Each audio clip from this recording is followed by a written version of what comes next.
Good morning मित्रों। स्वागत है आपका अपने ही यूट्यूब चैनल एजुकेशन फैमिली में। मित्रों, आज बाल मनोविज्ञान की पार्ट 3 लेकर आए हैं, जिसमें महत्वपूर्ण 30 प्रश्नों की चर्चा करेंगे, जो बहुत ही इम्पोर्टेंट है, जो किसी न किसी प्रीवियस ईयर में पूछी गई है।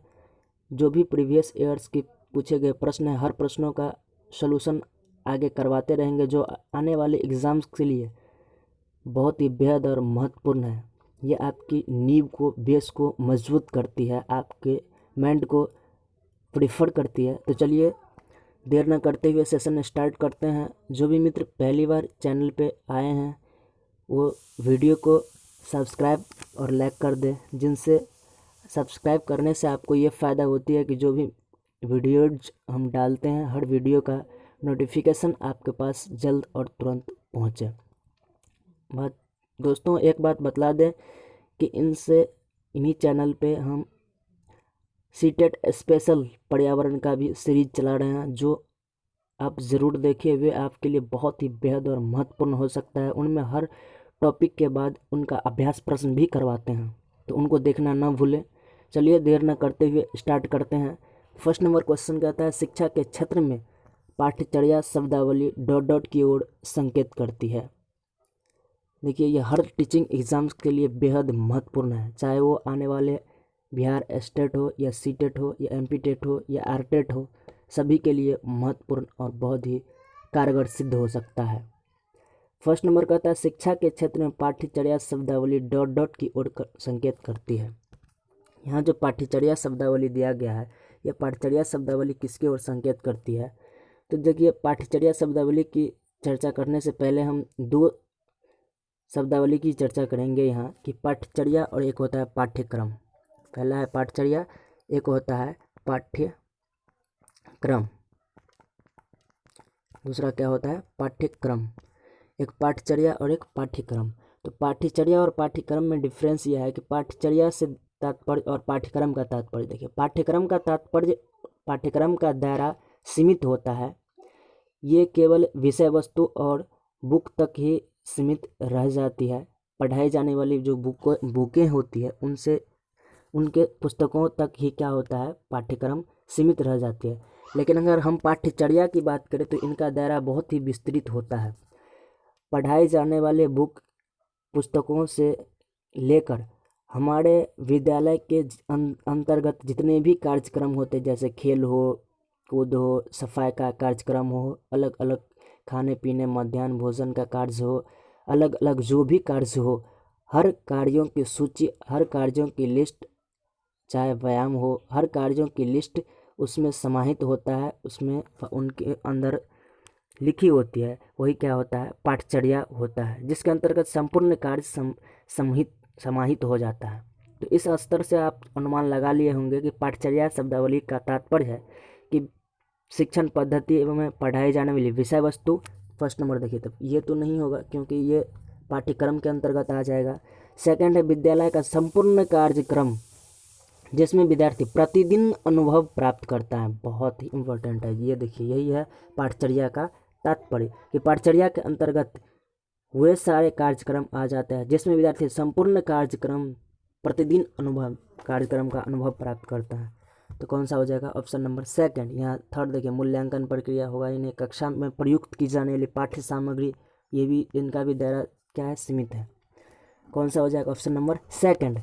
सेकंड क्वेश्चन देखिए फिर, निचली कक्षाओं में शिक्षण की खेल पद्धति मूल रूप से आधारित होता है शारीरिक शिक्षा कार्यक्रमों के सिद्धांत पर, विकास एवं वृद्धि के मनोवैज्ञानिक सिद्धांत पर।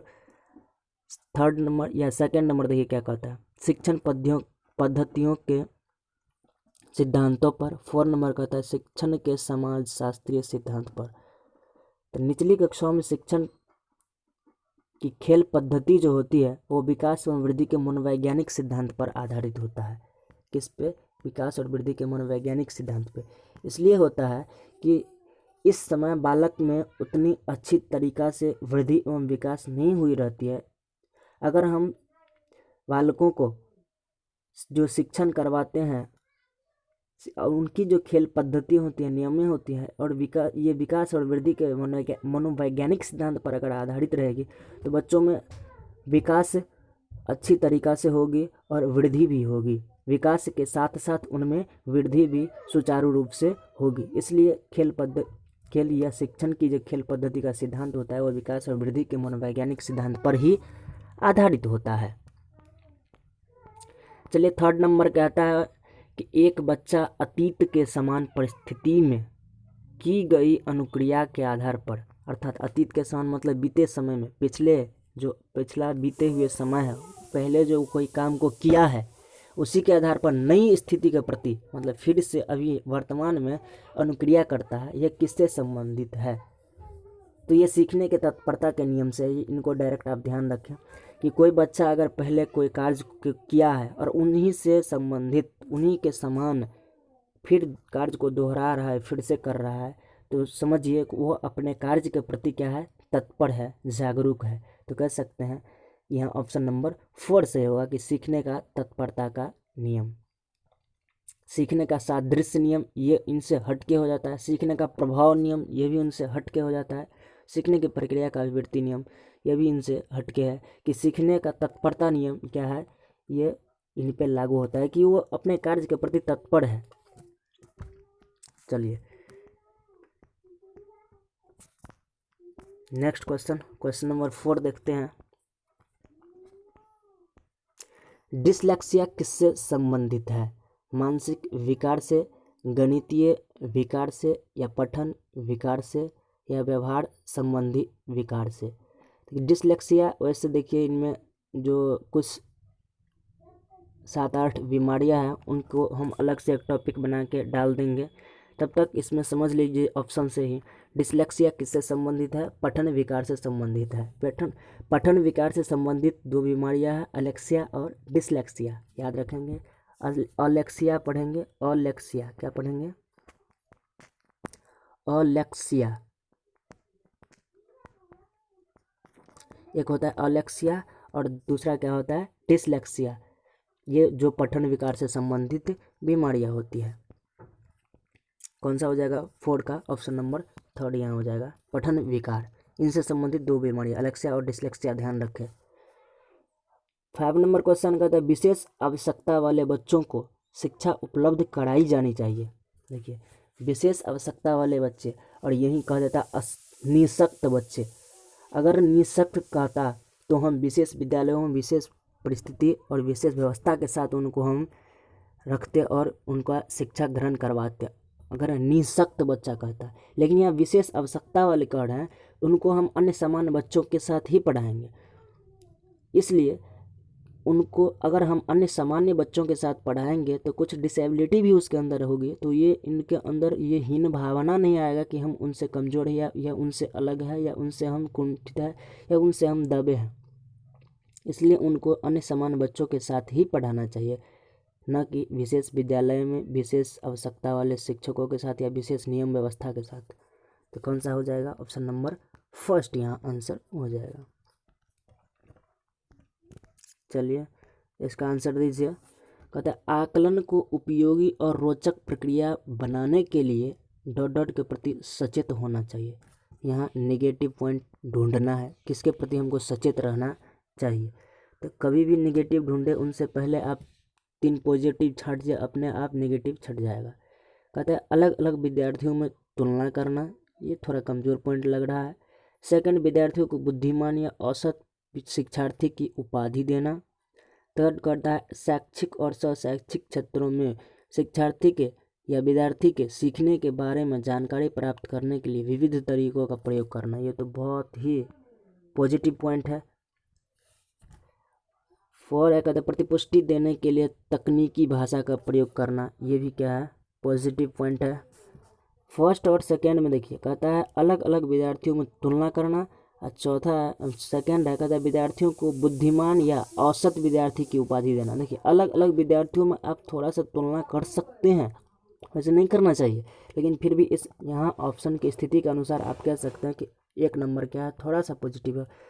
इसके स्तर से सेकेंड नंबर आंसर हो जाएगा। इससे विद्यार्थियों की बुद्धिमान या औसत विद्यार्थी की तुलना अगर करते हैं कि तुम बुद्धिमान हो, ये औसत है, या ये कमज़ोर है, ये तेज़ है, तो इनसे विद्यार्थी क्या हो जाते हैं? कुंठित हो जाते हैं, उनकी मनोबल घट जाती है।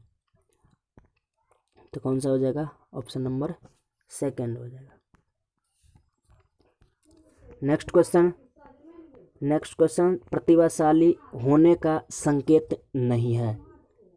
प्रतिभाशाली होने का संकेत कौन कौन से नहीं है, तो हम छांट लेंगे इनमें कि कौन से ऐसे संकेत है जिनसे प्रतिभाशाली को जो दर्शाता है अपने आप छट जाएगा। सृजनात्मक विचार, ये तो प्रतिभाशाली होने का बहुत ही महत्वपूर्ण संकेत है। अगर हम किसी बच्चे को सृजनात्मक शक्ति देखते हैं, सृजनात्मक सोच देखते हैं, तो हम कहते हैं कि नहीं, ये प्रतिभाशाली बालक है।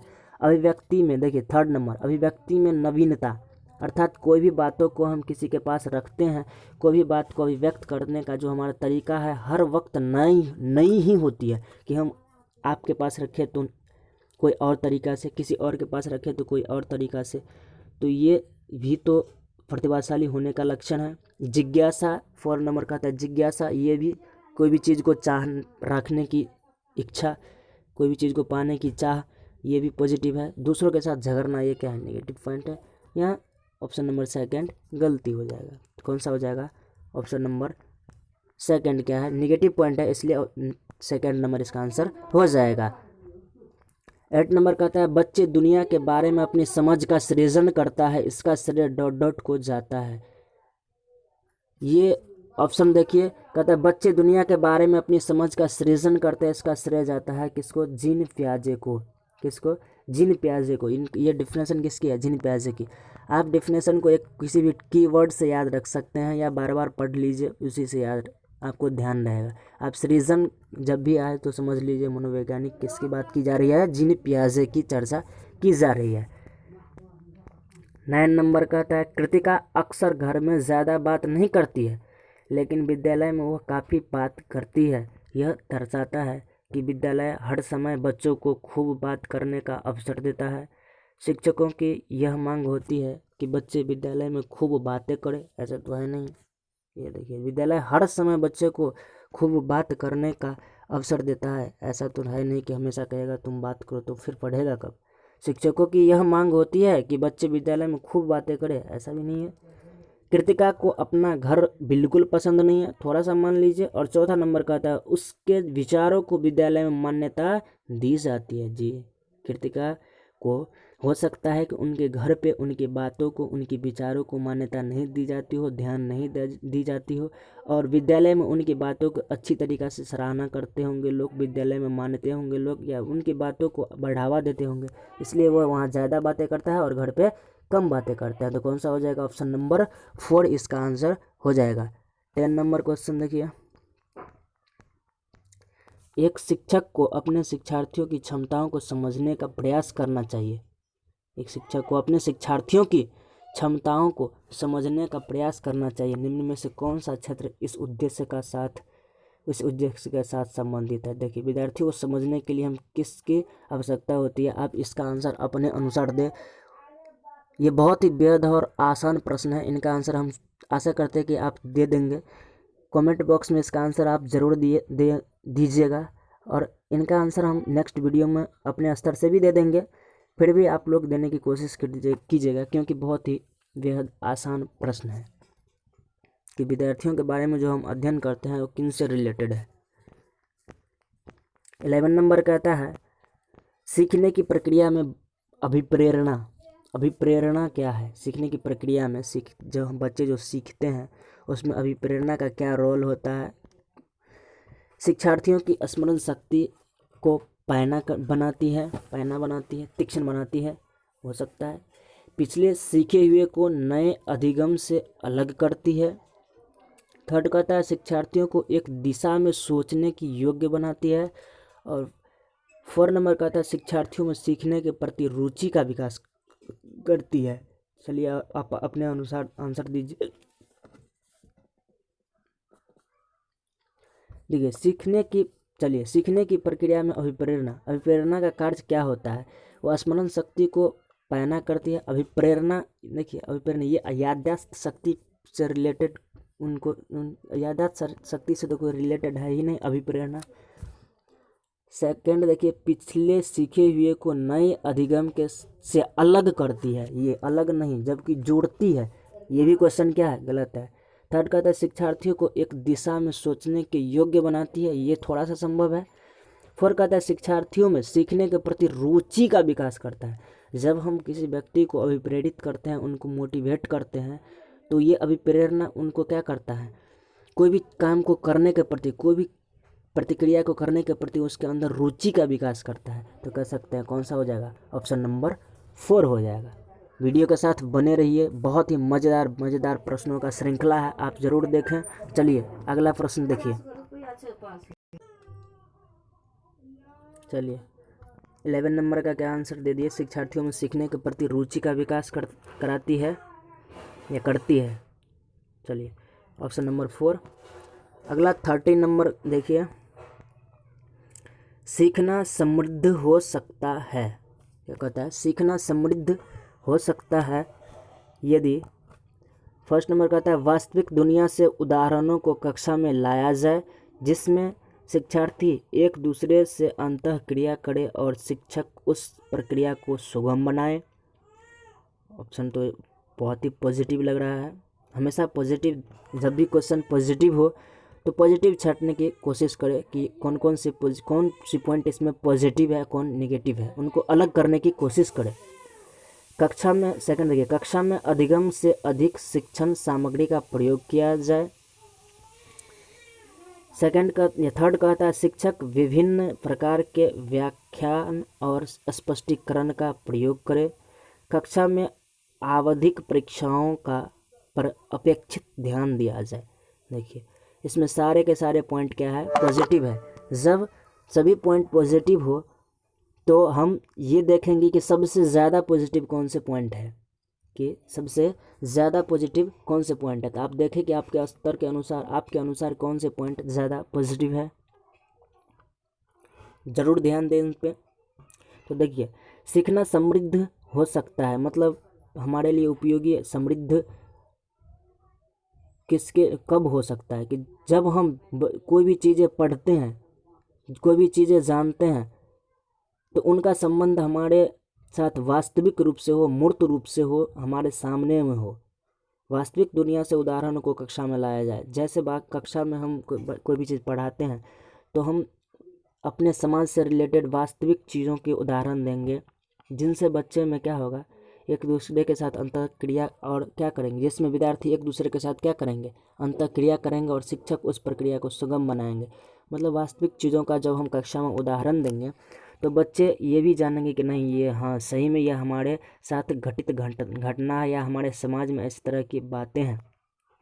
कोई भी बातें हो उनको वास्तविक रूप से, जैसे हाथी के बारे में बताना है बच्चे को तो दिखाएंगे। देखा था कि उस दिन मेले में हाथी कितनी अच्छी तरीक़ा से नाच दिखा रही थी, तो बच्चे कहेंगे एक दूसरे में, हाँ हम भी देखे थे। हाथी अपने सूंड से क्या करते थे, फुटबॉल पकड़ते थे, फेंकते थे, उधर से हाथी को नचाने वाले, उधर से वो भी फुटबॉल मारते थे, खेल खिलाने वाले। तो ये बच्चे अपने आप में एक दूसरे में क्या करेंगे, अंतःक्रिया करेंगे, जिससे बच्चे सीखने में और भी समृद्ध हो पाएंगे। तो क्या होगा, यहाँ ऑप्शन नंबर फर्स्ट कह सकते हैं कि सबसे पॉजिटिव पॉइंट है। वैसे सेकंड भी है, थर्ड भी, फोर्थ भी पॉजिटिव है, लेकिन सबसे ज़्यादा पॉजिटिव क्या है, ऑप्शन नंबर फर्स्ट।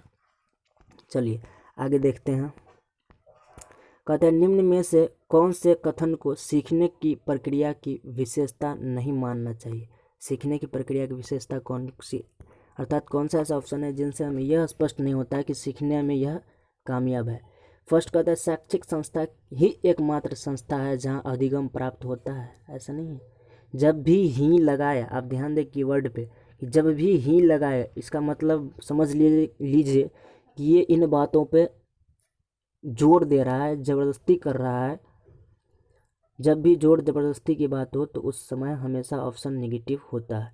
फर्स्ट कहता है शैक्षिक संस्था ही एकमात्र ऐसा संस्था है जहां अधिगम प्राप्त होता है। ऐसा तो नहीं है कि सिर्फ हम शैक्षिक संस्था में ही सीखते हैं, संस्था से बाहर भी सीखते हैं, घर में भी सीखते हैं, यात्रा में भी सीखते हैं, कहीं दूसरे जगह भी सीखते हैं। सेकंड कहता है सीखना एक व्यापक प्रक्रिया है। सही बात है, सीखना क्या है, व्यापक प्रक्रिया है, सीखने का कोई अंत नहीं है। आज कोई और बात सीखे, कल कोई और बात सीखे, परसों कोई और बात सीखे, फिर नेक्स्ट रोज़ किसी और बात को सीखेंगे। थर्ड कहता है सीखना लक्ष्योन्मुखी है। सही बात है, सीखना क्या है, लक्ष्य के ओर उन्मुख होना है, कि जैसे जैसे हम सीखते जाते हैं तो हम अपने लक्ष्य की ओर क्या होते हैं, करीब आते जाते हैं। अनअधिगम भी सीखने की प्रक्रिया है। सही बात है कि सीखने की अनअधिगम, जैसे अलग अलग अधिगम, जैसे हम अभी कुछ और अधिगम किए कोई और क्षेत्र में, जैसे हम पढ़ाई के क्षेत्र में सीख रहे हैं या कृषि के क्षेत्र में सीखेंगे या बागवानी के क्षेत्र में सीखेंगे, तो अनअधिगम अलग अलग प्रकार से सीखना भी क्या है, यह सीखने की क्या है, प्रक्रिया है। तो तीनों नंबर पॉजिटिव लग रहा है, ये ऑप्शन फर्स्ट सेकेंड, ये सेकेंड थर्ड और फोर्थ क्या है, पॉजिटिव है। लेकिन यहाँ फर्स्ट नंबर क्या है, शैक्षिक संस्था ही एकमात्र संस्थान है जहाँ अधिगम प्राप्त होता है, ये निगेटिव पॉइंट है।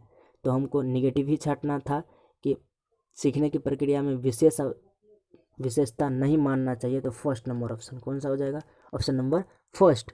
चलिए देर न करते हुए आगे बढ़ते हैं। देखिए 14 नंबर क्वेश्चन, आप इनका आंसर जरूर दें अपने अनुसार कि 5वीं कक्षा के दृष्टिबाधित विद्यार्थी को निचले स्तर के कार्यों करने की छूट मिलनी चाहिए। विद्यार्थी के माता पिता और मित्रों द्वारा उसे दैनिक कार्यों को समझने में सहायता की जानी चाहिए। सही बात है। विद्यार्थी के साथ कक्षा में सामान्य रूप से व्यवहार किया जाना चाहिए और श्रव्य सीडी के माध्यम से सहायता उपलब्ध कराई जानी चाहिए। 4 कहता है विद्यार्थी के साथ कक्षा में विशेष व्यवहार की जानी चाहिए। 5वीं कक्षा के दृष्टिबाधित विद्यार्थी है, उनके साथ आप कैसा व्यवहार करेंगे, जरा सोचिए कि कौन सा व्यवहार करेंगे। देखिए विद्यार्थी को निचले स्तर के कार्य करने की छूट मिलनी चाहिए। ऐसा नहीं है कि हम छोटे छोटे कार्य उसको दिए उनमें छूट दे दिए उसको कि तुम ऐसे करो, ये उससे उनका मानसिक स्तर थोड़ा बिगड़ते जाएगा कि हम लो लेवल होते जाएगा कि हम छोटे छोटे कार्य में ही समर्थ है, बड़े कार्य को हम नहीं कर पाएंगे, कुंठित भी हो जाएगा, थोड़ा डरे पैनिक भी होगा। सेकंड कहता है माता पिता और मित्रों द्वारा उसे दैनिक कार्यों को करने में सहायता करना चाहिए। थोड़ा सा सही पॉइंट है। विद्यार्थी के साथ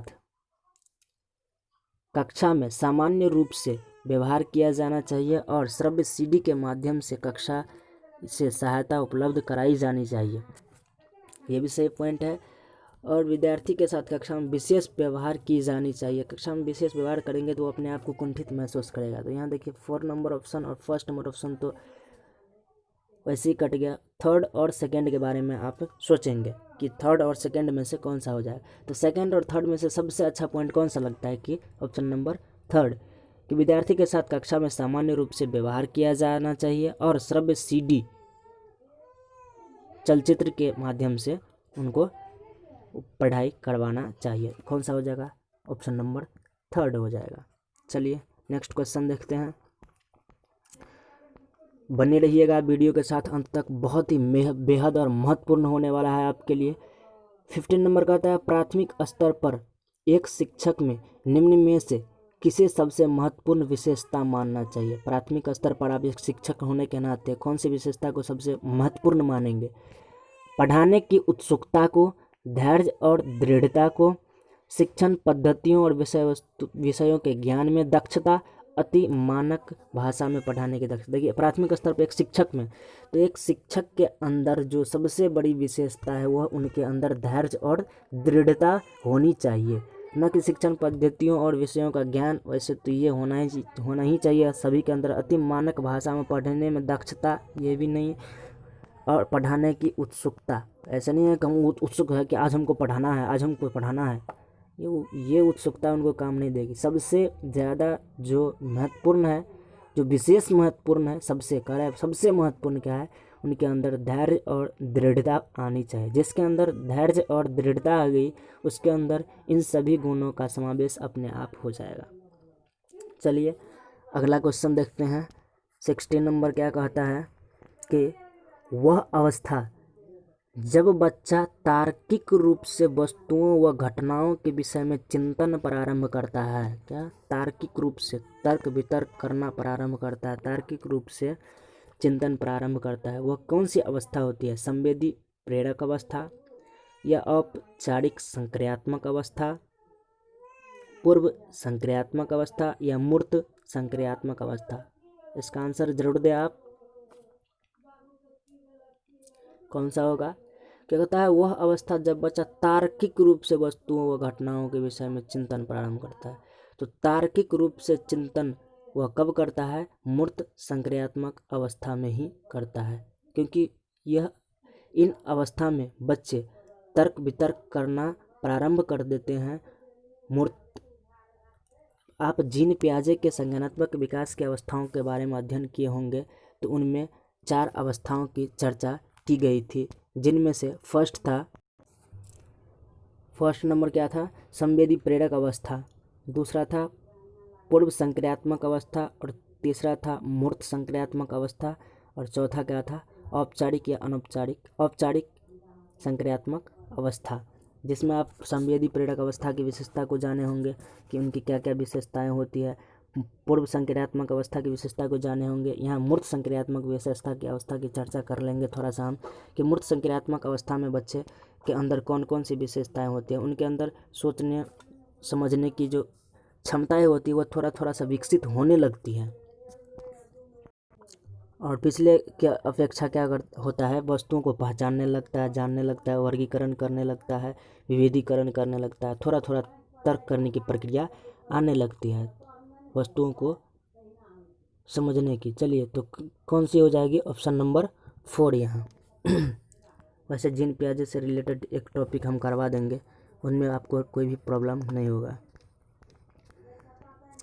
एक शिक्षक अपने लोकतांत्रिक स्वभाव के कारण विद्यार्थियों को पूरी कक्षा में कहीं भी बैठने की अनुमति देता है। कुछ शिक्षार्थी एक साथ बैठते हैं और चर्चा करते हैं या सामूहिक पठन करते हैं, कुछ चुपचाप बैठकर अपने आप पढ़ते हैं। एक अभिभावक को यह पसंद नहीं आता है। इस स्थिति से देखिए, निपटने का निम्न में से कौन सा तरीका सबसे बेहतर हो सकता है? देखिए, क्या होता है, कक्षा में एक बार टीचर्स करते हैं कि अपने सभी विद्यार्थियों को छूट देते हैं कि सभी अपने अनुसार बैठो, कहीं भी जिसको जहाँ पसंद हो, जैसे हो, और बैठ के पढ़ो। कोई कहीं बैठता है, कोई टोली बना के बैठता है, कोई अकेले बैठता है, कोई 2 आदमी से बैठता है, कोई 4 आदमी से बैठता है। जब एक अभिभावक या एक गार्जियन बाहर से आते हैं तो उनको ये चीज़ें पसंद नहीं होती हैं। तो देखिए क्या इनके बारे में अभिव्यक्त किया गया है। फर्स्ट नंबर कि अभिभावकों को प्रधानाचार्य से शिक्षक की शिकायत करनी चाहिए, मतलब प्रधानाचार्य से शिकायत करनी चाहिए कि आपकी क्लास टीचर देखिए बच्चों के साथ क्या कर रही है। सेकंड कहता है अभिभावकों को प्रधानाचार्य से अनुरोध करना चाहिए कि वे उनके बच्चों का अनुभाग बदल दे। अभ्यर्थियों को शिक्षक पर विश्वास व्यक्त करना चाहिए और शिक्षक के साथ समस्या पर चर्चा करनी चाहिए। 4 है कि अभिभावकों को उस विद्यालय से अपने बच्चे को निकाल लेना चाहिए। देखिए, ऐसा तो ये नहीं है, 4 नंबर वैसे ही गलत लग रहा है कि अभिभावकों को ये चाहिए कि आइए और विद्यालय से बाहर बच्चे को कर लीजिए, या उस विद्यालय से हटा दीजिए। ऐसा नहीं है। हो सकता है कि कोई तो प्रतिक्रिया करवा रहे हो शिक्षक, आप उनके बारे में थोड़ा सा सोचे भी। तो कह सकते हैं यहाँ पॉजिटिव पॉइंट कौन सा लग रहा है? देखिए, 4 तो छट ही गया। फर्स्ट का था अभिभावकों को प्रधानाचार्य से शिक्षक की शिकायत करनी चाहिए। ऐसा नहीं, कोई भी काम हमेशा सोच समझ के करना चाहिए। अभिभावक सेकंड और फर्स्ट में देखिए, कहता है सेकंड अभिभावकों को प्रधानाचार्य से अनुरोध करना चाहिए कि वे उनके बच्चे का अनुभाग बदल दे, नहीं। आप थर्ड नंबर कहता है अभिभावकों को शिक्षक पर विश्वास व्यक्त करना चाहिए और शिक्षक के साथ समस्या पर चर्चा करनी चाहिए। जी, उस पर विश्वास अभिव्यक्त करना चाहिए। थर्ड नंबर क्या है? सबसे ज़्यादा पॉजिटिव है। और शिक्षकों से बात करनी चाहिए कि आप ऐसा क्यों कर रहे हैं, ये करने से क्या फ़ायदा है। और जब आपको फ़ायदे की पता चलेगा तो आप ज़रूर जानेंगे नहीं, ये शिक्षक हमारे बच्चों के लिए सही कर रहा था। 18 नंबर देखिए क्या कहता है कि सीखने के अंतःदृष्टि सिद्धांत को किसने बढ़ावा दिया था? तो सीखने के अंतःदृष्टि सिद्धांत को किसने बढ़ावा दिया था? गेस्टाल्टवादी ने, पावलोव ने, जीन पियाजे ने, या वैगोत्स्की ने? किसने बढ़ावा दिया था? जरूर इसका आंसर दीजिए जल्दी से आप। सीखने के प्रति मतलब सीखने की जो अंतर्दृष्टि सिद्धांत था उसका बढ़ावा उसके प्रति किसने दिया था? जरूर इसका आंसर दे। बहुत ही बेहद और महत्वपूर्ण क्वेश्चन है, ये पूछा जा चुका है सीटेट में 2011 में। जरूर इसका आंसर दे, बहुत ही बेहद और महत्वपूर्ण है ये।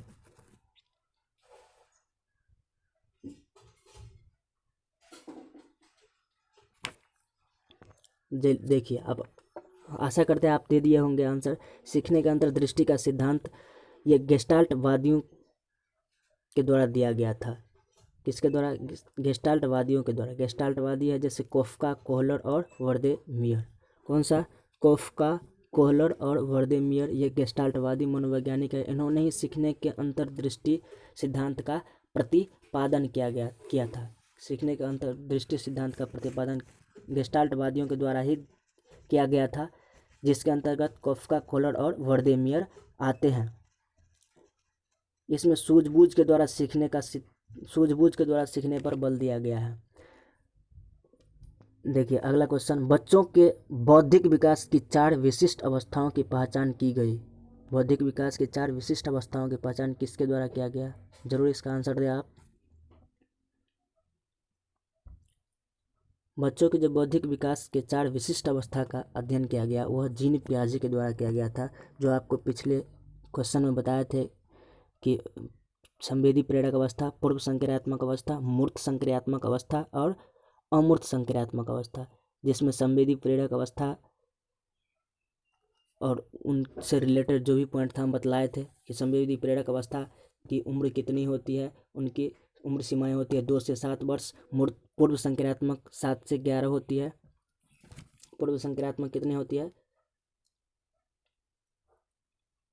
सॉरी, संवेदी प्रेरक जो 0 से 2 होता है, कितना कितना होता है? संवेदी प्रेरक 0 से 2। पूर्व संक्रियात्मक कितना होता है? 2 से 7। मूर्त संक्रियात्मक 7 से 11 और अमूर्त संक्रियात्मक 11 से ऊपर होती है। चलिए नेक्स्ट क्वेश्चन कहता है, निम्नलिखित में से किस अवस्था में बच्चे अपने समवयस्क समूह से सक्रिय सदस्य हो जाते हैं? समवयस्क समूह के सक्रिय सदस्य किस अवस्था में हो जाते हैं? इन प्रश्नों को ध्यान रखने योग्य प्रश्न है, इनको बार बार पढ़ें। किस अवस्था का ये लक्षण है? तो ये किशोरा अवस्था की लक्षण है कि इस अवस्था में बच्चे अपने समवयस्क समूह के साथ क्या होता है? सक्रिय हो जाते हैं। मतलब जिससे भी दोस्ती करता है तो वो बहुत ही प्रगाढ़ और गहरी दोस्ती होती है किशोरावस्था में। साथ जिएंगे साथ मरेंगे का वादा कर लेते हैं। कौन सा हो जाएगा? ऑप्शन नंबर फर्स्ट हो जाएगा। नेक्स्ट क्वेश्चन है 21 नंबर, बच्चों की सीखने की प्रक्रिया में माता पिता को ... भूमिका निभानी चाहिए। तो बच्चे जो सीखते हैं, बच्चे जो जानते हैं पहली बार, तो उनमें माता पिता को अग्रणोमुखी भूमिका निभानी चाहिए। उनके बच्चे पे ध्यान देना चाहिए, जो कैसे सीखते हैं, क्या कर रहे हैं, नहीं करना चाहिए बच्चे को, उन पे अग्रणोमुखी आगे आगे कौन किसको चलना चाहिए? माता पिता को। चलिए, क्योंकि उसमें माता पिता का रोल ही होता है, फर्स्ट में माता पिता ही उनके गुरु होते हैं। चलिए सेकंड 22 नंबर क्वेश्चन, विकास कभी न समाप्त होने वाली प्रक्रिया है, यह विचार किससे संबंधित है? अंतः संबंध का सिद्धांत। देखिए अंतः संबंध ये तो अलग हो गया, अंतः संबंध। सेकंड है निरंतरता का सिद्धांत और एकीकरण का सिद्धांत, अंतः क्रिया का संबंध सिद्धांत। अंतः संबंध हो गया किन्हीं बातों को एक दूसरे से साहचर्य स्थापित करके उनको समझना। निरंतरता का सिद्धांत यहाँ तात्पर्य है यह विचार दिया गया। देखिए कहता है कभी न समाप्त होने वाली, अर्थात निरंतर चलने वाली प्रक्रिया है। तो किससे संबंधित हो गया? निरंतरता के सिद्धांत से। कौन सा हो जाएगा? ऑप्शन नंबर सेकंड हो जाएगा। कौन? ऑप्शन नंबर सेकंड इसका आंसर हो जाएगा। एकीकरण का तो एक एक करके सीखना हो गया, मतलब बारी बारी से अंतः क्रिया किसी बात को समझ के आत्मसात करना। तो ये कौन सा हो जाएगा? ऑप्शन नंबर सेकंड, निरंतरता का सिद्धांत। 23 कहता है, वह कौन सा स्थान है जहां बच्चे के संज्ञानात्मक विकास को सबसे बेहतर तरीका से परिभाषित किया जा सकता है? इसका आंसर जरूर दे। कहाँ बच्चे के सबसे बेहतर तरीका से कहाँ परिभाषित किया जा सकता है? खेल का मैदान, विद्यालय एवं कक्षा पर्यावरण, सभागार और घर। जरूरी इसका आंसर दे। खेल का मैदान, देखिए ये थोड़ा थोड़ा अच्छा है, खेल के मैदान में होता है। और सेकंड है विद्यालय एवं कक्षा पर्यावरण। तीसरा है सभागार और घर। देखिए सारे के सारे ये सेकंड ऑप्शन के अंतर्गत आ जाते हैं। विद्यालय तो आ ही गए, एवं कक्षा विद्यालय एवं कक्षा पर्यावरण, मतलब जितने विद्यालय आ ही गया और कक्षा पर्यावरण आ गए, अर्थात इसके अंतर्गत खेल के मैदान भी आ गए, सभागार भी आ गए, घर भी आ गए। तो कौन सा हो जाएगा? ऑप्शन नंबर सेकेंड यहाँ हो जाएगा। चलिए नेक्स्ट क्वेश्चन देखते हैं, थोड़ा ऐसा स्पीड कर। निम्न में से कौन सा बुद्धिमान बच्चे का लक्षण नहीं है? बुद्धिमान बच्चे का लक्षण कौन सा नहीं है? नहीं छांटने के लिए हमको पहले पॉजिटिव छांटना पड़ेगा कि बुद्धिमान बच्चे का लक्षण कौन सा है। फर्स्ट कहता है वह जो लंबे सिद्धांतों को बहुत जल्दी रटने की क्षमता रखते हो, ये इससे बुद्धिमान थोड़ी ना हो जाएगा। सेकंड कहता है वह जो प्रवाहपूर्ण एवं उचित तरीका से संप्रेषण करने की क्षमता रखता हो, ये तो पॉजिटिव है। वह जो अमूर्त रूप से सोचता हो, ये भी पॉजिटिव है। और वह जो नए परिवेश में स्वयं को समायोजित कर ले, ये भी पॉजिटिव है। तो कौन सा हो जाएगा? Option number second. यहाँ हमको निगेटिव छांटना था कि वह जो लंबे निबंधों को तुरंत बहुत जल्दी रट ले, ये क्या है? बुद्धिमान बच्चे की लक्षण नहीं है।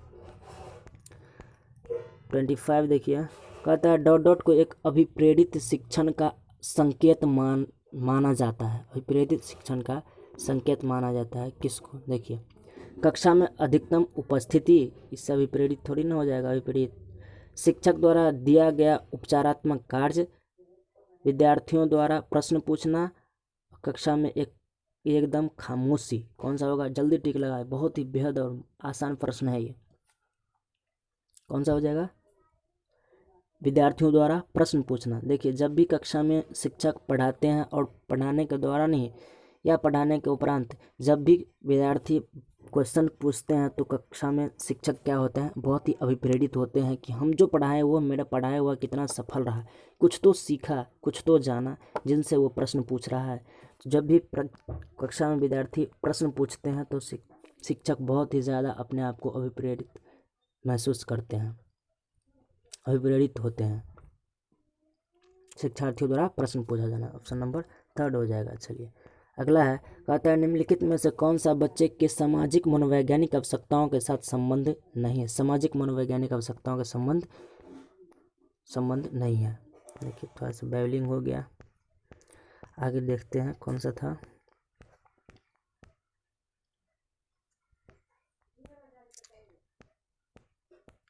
निम्न में से कौन सा बच्चे की सामाजिक मनोवैज्ञानिक आवश्यकताओं के साथ संबंध नहीं है? नेगेटिव पॉइंट, सामाजिक अनुमोदन अथवा सराहना की आवश्यकता, संवेगात्मक सुरक्षा की आवश्यकता, शरीर के अपशिष्ट पदार्थों का नियमित रूप से बाहर निकालना। सामाजिक मनोवैज्ञानिक आवश्यकता ये तो है ही नहीं। संदिग्ध की आवश्यकता, देखिए ये तो पॉजिटिव पॉइंट है। फर्स्ट नंबर भी पॉजिटिव लग रहा है, सेकंड नंबर भी पॉजिटिव लग रहा है, लेकिन थर्ड नंबर क्या है? थोड़ा सबसे हट के, शरीर से अपशिष्ट पदार्थों का नियमित रूप से बाहर निकालना, ये थोड़ी ना मनोवैज्ञानिक आवश्यकता, सामाजिक मनोवैज्ञानिक आवश्यकताओं के साथ संबंध है। कौन सा हो जाएगा? Option number third. चलिए नेक्स्ट क्वेश्चन का आंसर आप अपने स्तर से दें कि 27 नंबर, मन का मानचित्रण संबंधित है किससे? जरूर इसका आंसर दे जल्दी से। फर्स्ट देखिए, फर्स्ट कहता है बोध या बढ़ाने की तकनीक से, साहसिक कार्यों की क्रिया योजना से, मन का चित्रण से, मन की क्रियाशीलता पर अनुसंधान से। मन का मानचित्रण संबंधित है किससे? मन की क्रियाशीलता पर अनुसंधान से। मन का मानचित्रण, कोई भी मन में अगर मानचित्र बनाते हैं, चित्रण करते हैं, सोचते हैं, विचारते हैं, तो जब हम उन कामों को क्रियाशील रखते हैं और क्रियाशील रखते हुए कार्यों को क्या करते हैं? समाप्त कर देते हैं, उस पर अनुसंधान कर देते हैं, समाप्त कर लेते हैं। उनको समाप्त कर लेने के बाद हमें क्या होती है? सुकून महसूस होती है कि ये काम हम अब क्या किए, उनको ख़त्म कर लिए। तो कौन सा होगा? ऑप्शन नंबर 4, मन की क्रियाशीलता पर अनुसंधान से, जब मन की कार्य सफल हो जाती है। 28 कहता है विशेष रूप से प्राथमिक स्तर पर शिक्षार्थियों के सीखने संबंधी समस्याओं को संबोधित करने का सबसे बेहतर तरीका क्या है? विशेष रूप से प्राथमिक स्तर पर विद्यार्थियों के सीखने संबंधी समस्याओं को संबोधित करने का, देखिए ऑप्शन नंबर फर्स्ट कहता है कक्षा अक्षमता के अनुरूप विभिन्न शिक्षण पद्धति का प्रयोग करना, मांगी और चमकदार सहायक सामग्री, ये तो पहले छांट दीजिए। सरल और रोचक सहायक सामग्री का प्रयोग करना, ठीक है। कहानी कथन पद्धति का प्रयोग करना। यहाँ सबसे अच्छा पॉइंट आपको कौन सा लग रहा है? जरूर आंसर दें अपने अनुसार। कि कौन सा होना चाहिए। देखिए 3 नंबर भी ऑप्शन ठीक है, 4 नंबर भी है, लेकिन फर्स्ट नंबर देखिए कक्षा के अनुरूप विभिन्न शिक्षण पद्धति का प्रयोग करना। फर्स्ट नंबर देखिए, थर्ड नंबर कहता है सरल और रोचक सहायक सामग्री का प्रयोग करना। ये तो सही बात है, कहानी कथन पद्धति का प्रयोग करना, लेकिन सबसे अच्छा ये होगा कि अक्षमता के अनुरूप किसके अंदर क्या अक्षमता है, किसके अंदर क्या कमी है, उनको जानते हुए, कारण को जान के अगर हम उनका उपचार करते हैं तो ये सबसे बेहद हो जाता है, बहुत ही अच्छा हो जाता है, बहुत कारगर सिद्ध होता है। तो कौन सा हो जाएगा, ऑप्शन नंबर यहाँ फर्स्ट हो जाएगा। कौन, ऑप्शन नंबर फर्स्ट। चलिए नेक्स्ट क्वेश्चन देखते हैं, वीडियो बहुत ही लंबा हो रहा है। पियाजे के अनुसार निम्नलिखित में से कौन सी अवस्था में बच्चा अमूर्त संकल्पनाओं के विषय में तार्किक चिंतन प्रारंभ करता है। अमूर्त संकल्पना के विषय में तार्किक चिंतन प्रारंभ करता है, कौन सी अवस्था में, जरूर आंसर दे इसका।